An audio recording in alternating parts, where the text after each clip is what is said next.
Picture this. One moment, everything's running smoothly on site. The next, an unforeseen slip, maybe some unsecured equipment, a hazard someone just didn't spot. And boom, lives are changed forever. Exactly. It's that sobering reality, isn't it? In construction, even seemingly small safety oversights can just snowball into, well, devastating consequences. You really can. Welcome back, everyone, to Construction Safety Pro. And it's that very real potential for things to go seriously wrong that brings us to our topic today. For those of you out there, managing construction safety day in, day out, you're constantly working to make sites as safe as possible. Of course. But maybe take a second. Is your current approach really, truly as effective, as comprehensive as it could be? That's the big question, isn't it? And that's what we're getting into in this deep dive. We're looking at ISO 4501.201T. Yeah, and try not to think of it as just another standard collecting dust somewhere. Right. Think roadmap, a strategic roadmap for building a really solid occupational health and safety OH&S management system. That's a good way to put it. Our mission today is basically to pull out the core requirements from this standard. We want to really get what they mean and how they can actually translate into safer, healthier construction sites. Because that's what it boils down to. ISO 45001 provides this systematic framework. It's like an international agreement on best practices for organizations. And that means construction too, right? Big firms, small subs, everyone. Oh, absolutely. Includes everyone in construction. The goal is to help them set up, implement, keep going, and always improve their OH&S performance. So the ultimate aim is clear. Prevent injuries, prevent ill health related to work. Exactly. Foster genuinely safe and healthy workplaces. And what's great is it's designed to be adaptable. Doesn't matter if you're a huge company or a tiny outfit. Okay, good. So first things first, let's make sure we're all on the same page with some key terms. ISO 4501 uses specific language. Let's start with organization. Yeah. That word can mean a lot of different things in construction. It really can. The standard defines it pretty broadly, actually. It's any person or group with responsibilities, authority, relationships, all geared towards achieving objectives. Okay. So think about a construction project. That could be the main contractor, sure.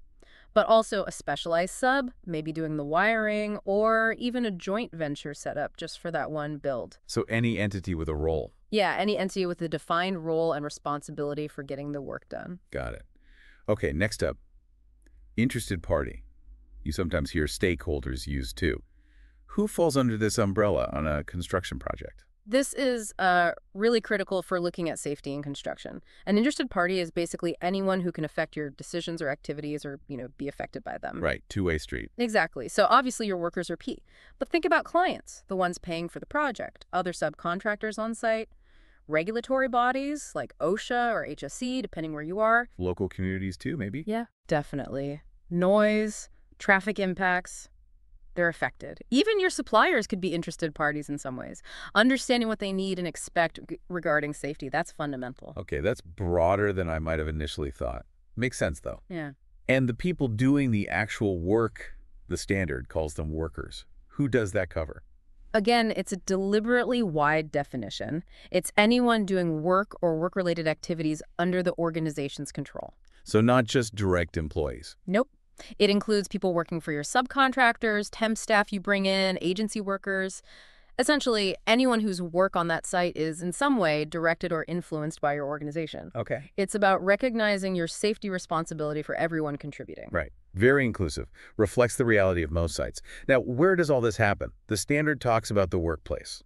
Simple enough, really. In construction, the workplace is any physical spot under your control where work happens. So the main site itself. Primarily, yes. The construction site, all its different areas. But it could also include things like site offices, storage yards, maybe temporary workshops you set up. Anywhere your workers or those you control are doing construction tasks. Okay. Let's move to the pointy end. Hazard. What's a hazard in the middle of a busy construction site? Well, the standard defines a hazard as anything with the potential to cause injury and ill health. Potential. Key word. Absolutely. And construction sites, let's just say they're full of potential hazards. Like what?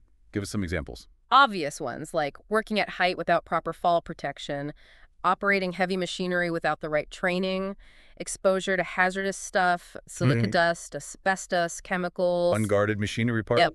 Electrical risks, the danger of being hit by falling objects. Anything, really, that has that built-in capacity to harm someone, physically or even mentally. And where there's a hazard, there's usually risk.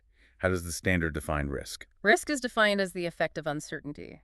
Sounds a bit abstract, maybe? A little, yeah. But in practice, it's about the possible consequences that could come from those hazards we just talked about. It looks at the chance of something bad happening. A worker tripping, a crane cable failing. And how bad it could be if it does happen. Exactly. The potential severity of the injury or damage. And specifically for workplace safety, we talk about OH&S risk. Precisely. Occupational health and safety risk, or OH&S risk.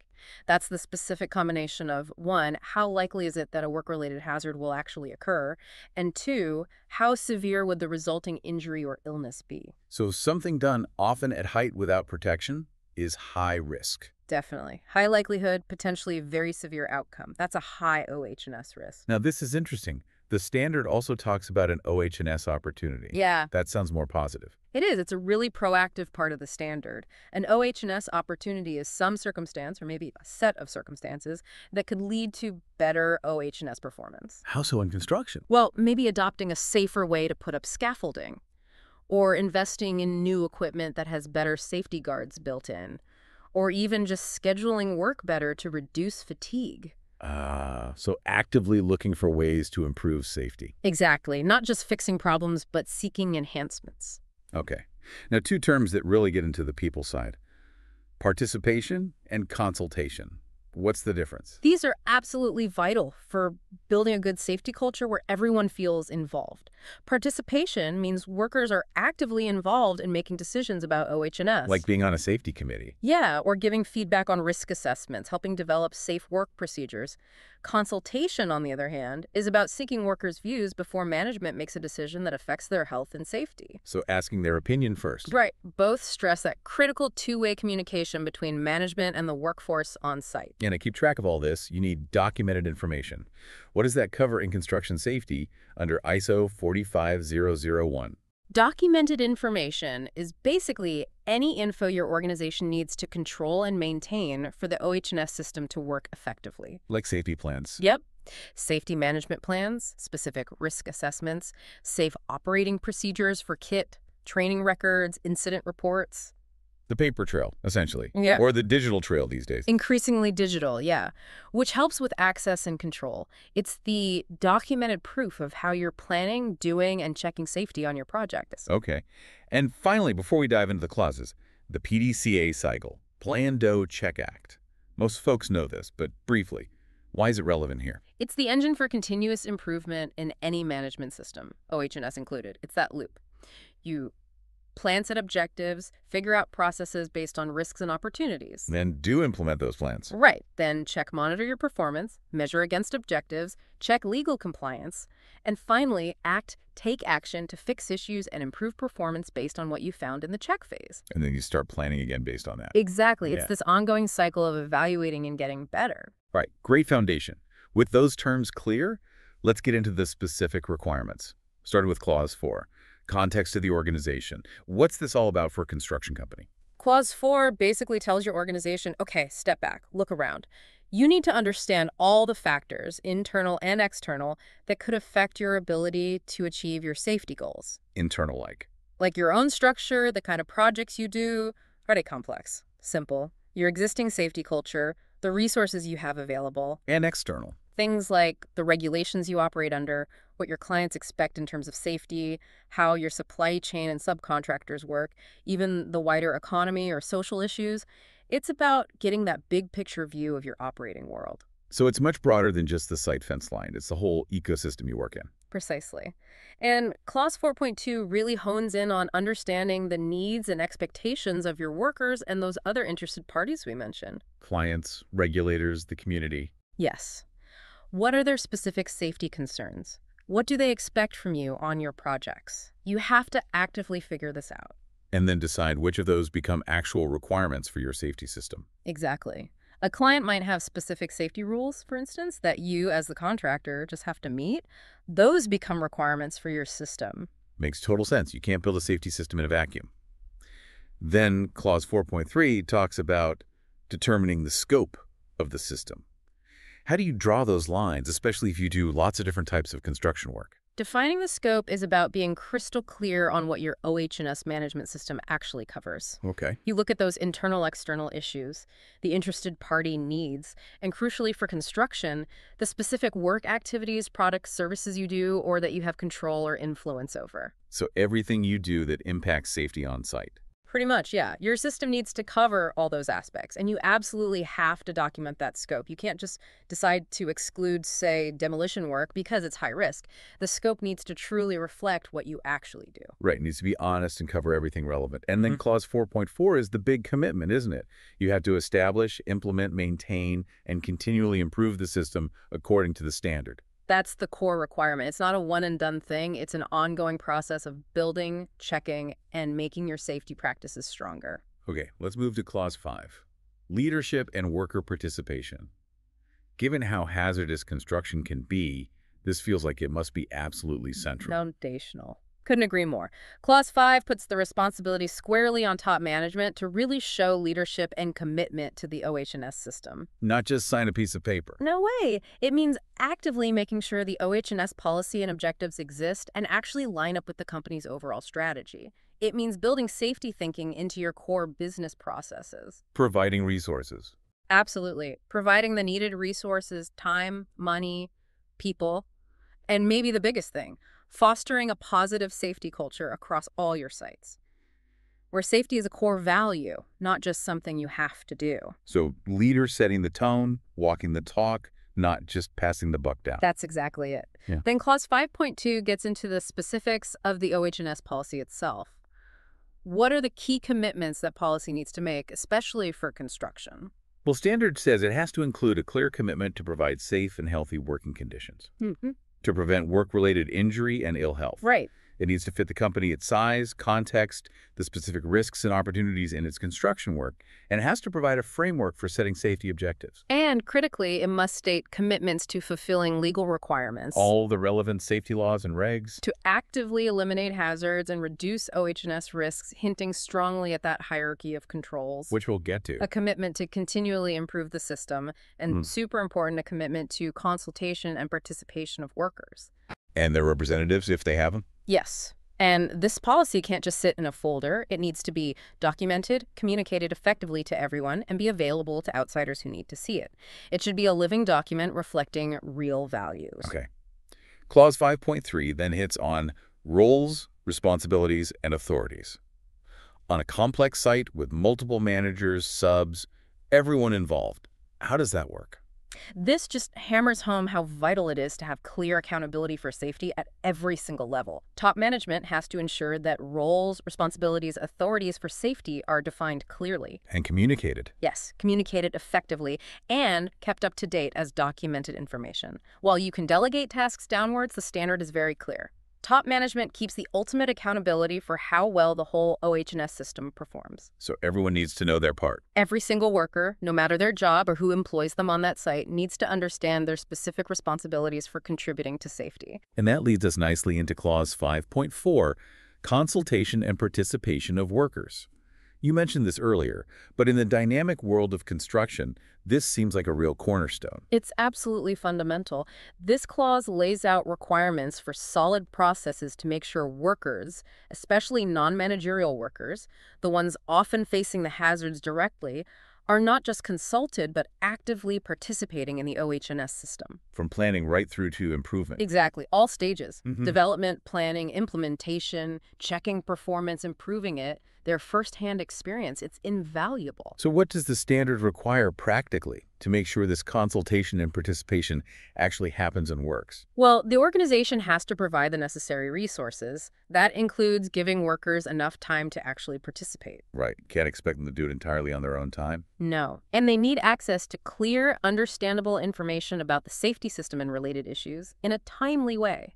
Plus, organizations have to actively look for and remove any barriers stopping workers from participating. Like what kind of barriers? Could be fear of getting in trouble for raising a concern, language difficulties, maybe just processes that are too complicated and put people off. You need trust and open communication. The standard specifically calls out some key areas where consulting non-managerial workers is really important, doesn't it? It does, yeah. It emphasizes getting their input on things like Figuring out interested parties' needs, setting the OH&S policy, assigning safety roles, how the company meets its legal duties, setting safety objectives and planning to meet them. Procurement processes, too. Yes, procurement, deciding what safety aspects to monitor and measure, planning audits, and driving continuous improvement overall. Their direct experience just makes their input crucial in all these areas. And participation is more active than just being asked your opinion. Exactly. Participation means they're actively involved in things like deciding how consultation and participation will actually work, identifying hazards and assessing risks, figuring out the best ways to control those risks. Identifying training needs. Yes, competence and training needs, deciding on communication methods, even being involved in investigating incidents and figuring out how to stop them happening again. It's about empowering the workforce to really take ownership of safety. Okay, great. Let's shift gears to Clause 6, which is all about planning. This seems like where all the context, leadership, and participation groundwork gets turned into actual plans. That's a good way to think about it. Clause 6 is all about proactive planning for OH&S management. It starts by looking back at your context from Clause 4 and the needs of your interested parties. To do what? To identify the specific risks and opportunities your OH&S system needs to tackle. This includes risks that could stop you achieving your safety goals, risks that could cause problems. But also opportunities. Yes, and also opportunities you can grab to drive continuous improvement in safety performance. It's looking at both sides' potential challenges and potential improvements. So very much looking ahead, anticipating, and not just reacting after something goes wrong. Precisely. Then Clause 6.1.2 digs into the really critical processes. Hazard identification and assessment of risks and opportunities. This is the core of prevention, right? Right. And hazard ID has to be ongoing on a construction site. Conditions change constantly. What kind of factors does the standard say companies need to consider? It stresses a systematic, ongoing approach. You need to think broadly, especially in construction. Things like how work is organized, lone working, shift work, social factors, workload stress, maybe harassment. Routine and non-routine stuff. Yes. Infrastructure, equipment, materials used, workplace design. Human factors, people's capabilities, past incidents or near misses, learn from them. Potential emergencies. Definitely. And everyone at the workplace, employees, contractors, visitors, public, also any changes happening in the organization, like new processes or kit, and just keeping up with new knowledge about hazards. Wow, that's a comprehensive list. Shows the complexity. And once hazards are ID'd, the next step is assessing the risk. Exactly. Clause 6.1.2.2 says you need processes to systematically assess the OH&S risks from those hazards. And you have to consider how effective your current controls are. You also need to assess other risks to the system itself. Yes, risks related to setting up, running, and maintaining the OH&S system.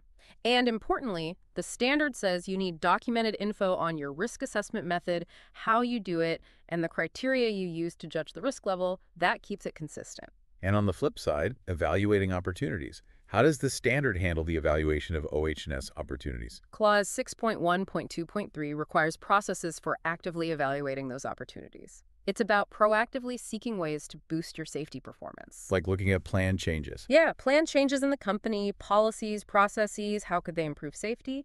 Also looking for chances to adapt work to the workers, make it fit them better, and fundamentally opportunities to eliminate hazards or reduce risks at the source. You evaluate opportunities just like you evaluate risks. Okay. Then 6.1.3 is about determination of legal and other requirements. Huge topic in construction with all the regulations. Absolutely critical. You must have processes to find out and get access to all the current legal requirements that apply to your hazards, risks, and the whole OH&S system in construction. It's not just knowing the laws exist. No, it's understanding exactly how they apply to you, your activities, and figuring out what needs to be communicated about these rules to your workers and others. And these legal requirements have to be actively considered when you're building, running, and improving your system. And keep records. Yes, maintain documented information on these requirements so you always have a current, accessible record. So it's about weaving compliance deep into your safety practices, not just treating it as a separate checklist. And all this context, hazards, risks, legal stuff, leads to Clause 6.1.4, planning actions. Yep, this is where the rubber meets the road. You translate all that prep work into actual action plans. What specific actions will you take to deal with the risks and opportunities? How will you meet legal requirements? How will you prepare for emergencies? And the planning needs detail. Yes, detail on how actions integrate into your OH&S system and other business processes. And, crucially, how you'll check if the actions actually worked. The standard also specifically points to using the hierarchy of controls when planning actions. Eliminate, substitute, engineer, administrate, PPE, that hierarchy. That's the one. Prioritize the most effective controls first. Okay, nearly there with planning. Clause 6.2 is OH&S objectives and planning to achieve them. Setting clear safety goals seems vital for driving improvement. Undeniably. You need to set OH&S objectives at relevant levels and functions in the company. The goal is always maintaining and improving the system and overall safety performance. And these objectives need to link back. Yes, fully consistent with the OH&S policy. Measurable, if possible, or at least performance evaluable. They need to factor in legal requirements, the risk opportunity assessment results, and again, input from worker consultation. And you monitor them. Monitor them, communicate them, update them as needed. And the planning part of 6.2 is just figuring out how to hit those objectives. Precisely. When planning how to achieve them, you need to figure out what actions, what resources, people, money, who's responsible, when will it be done by, how will we measure success, what indicators, and how do these actions fit into our wider business processes. And document this too. Yes, maintain documented information on the objectives and the detailed plans to achieve them. Keeps everyone clear, accountable, and lets you track progress. So Clause 6 really is like the engine room, isn't it? Taking all the understanding and commitment and turning it into practical, planned action to keep people safe in construction. That's a great way to put it. It's where strategy meets the day-to-day reality on site. This has been, well, incredibly thorough. A really insightful look at these foundational parts of ISO 45001. We've covered a lot, understanding context, the absolute need for leadership and worker involvement, and that detailed planning for hazards, risks, and setting goals. Yeah, it's clear how systematic it is. It really shows that this kind of proactive, structured approach isn't just nice to have, it's fundamental for making construction safer for everyone involved. And you can see how interconnected it all is, can't you? You can't plan well without understanding your context and stakeholders. And leadership and worker involvement are needed for any of it to actually work. It definitely raises a big question for everyone listening who's involved in construction safety. What are the real long-term upsides of genuinely investing in a robust system like ISO 4501 describes? How does that proactive investment stack up against the potential costs, human and financial, if safety gets neglected? It's a crucial comparison to make. And maybe even beyond preventing accidents, how can truly committing to these principles boost productivity, engage your workforce more, and build a stronger reputation? These are things every leader, every safety pro needs to think about, I reckon. Absolutely. And look, for anyone serious about lifting their safety game, we'd really encourage you, go look at the ISO 4501 standard itself. Get into the detail. Yeah, read it, understand the nuances, think critically about how these principles apply in your specific construction world. Take an honest look at what you do now and spot where this kind of systematic approach could make a real lasting difference to the safety and well-being of everyone on your sites. Some real food for thought there. Thank you for joining us for this deep dive into ISO 4501.201. We really hope it's giving you a clearer picture of the core requirements and, maybe more importantly, the potential it holds for creating safer, healthier workplaces across the entire construction industry.